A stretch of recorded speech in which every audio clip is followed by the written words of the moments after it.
In our last video, we did an overview of Google Ads marketing for B2B companies, since so many of you have been searching for alternative ways to reach new and existing customers while in-person trade shows are, well, on hold. We talked about the 4 essential ingredients for a successful Google Ads campaign: enough traffic, commercial intent, economic viability, in other words, does the math make sense, and that it can't violate any of Google's policies. Hi, I'm Jeff with Production Clicks, and in this video, I'm going to talk about number 3, what I call economic viability.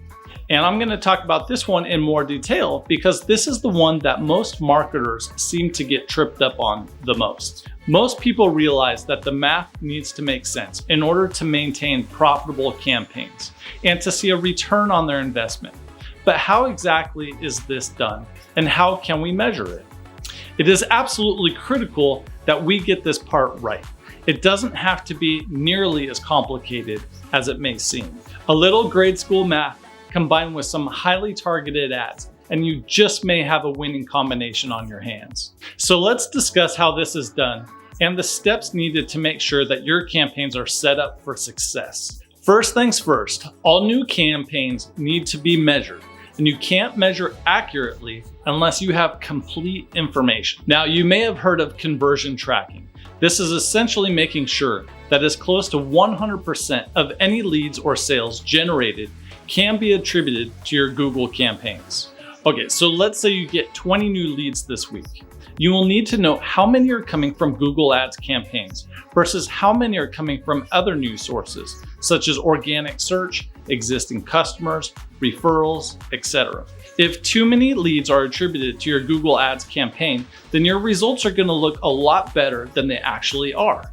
And conversely, if not all Google Ad leads are counted towards your campaign, it will be understated and won't look nearly as productive as it actually is. Every lead or sale must be tracked to determine its origin, so we know whether it comes through your website, through chat, through phone call, or from some other source. Conversion tracking really does deserve its own separate video, which I am planning on putting together soon.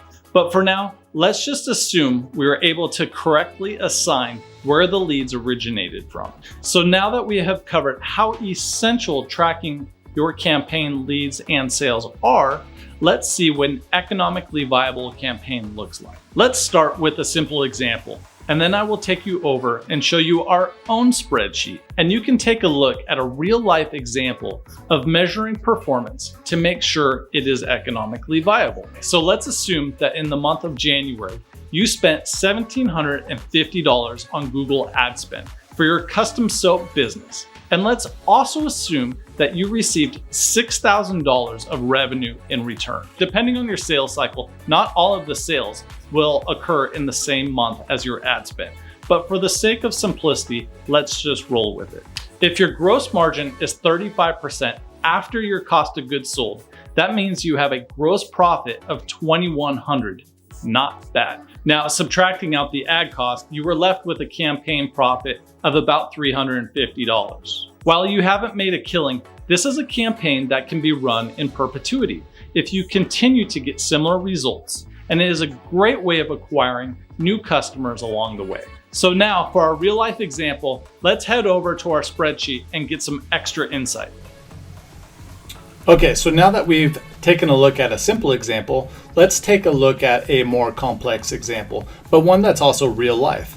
So if you take a look at ours, which you can see here, this is for 2019, the year before that, 2018, and the year before that, 2017. So this gives you a nice insight into what the performance was over these last 3 years. And the first thing in the first column, you'll notice we have it broken down by month. Here's January, February, March, every month of the year. So let's just take a look real quick at January. And here's 2019. So we have it broken down by sales, and you can see here's the sales in the month of January. Here's how much there was in the way of ad spend. And then here is the gross profit. So this is going to be calculated as the sales minus the cost of goods sold, also known as the gross profit. And you can see some other interesting information, such as how many leads we received in that month, and the total cost per lead and the number of sales that took place. So one that keeps flowing from one month to the other is going to be the company profit year to date. So as you can see, if you started out with a nice month like January, you can roll that into February and kind of keep going. End up with maybe some flatter months, like you can see here in May and June, there was no sales, right? So it can show that in a lot of cases, depending on certain variables such as seasonality, the type of business, your sales cycle, etc., that there are going to be instances where the sales are going to fluctuate. I think it's just the nature of marketing in general.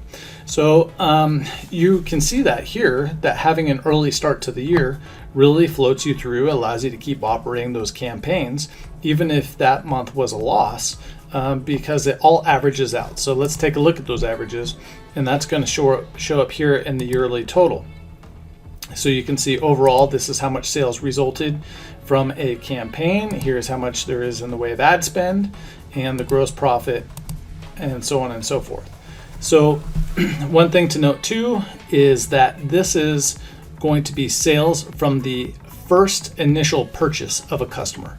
This does not take into consideration repeat business. If that customer comes back 3 months from now and orders again, those figures are not calculated in here. So it's just a great way of making sure that your campaigns are profitable from the outset. And you can see here from ours that they are.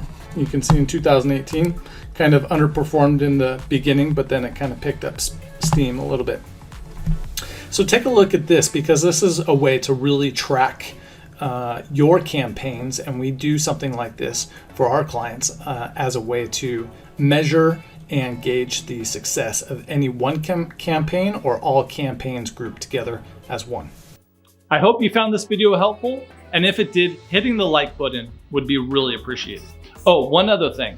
Don't ignore what I call the power of one big job.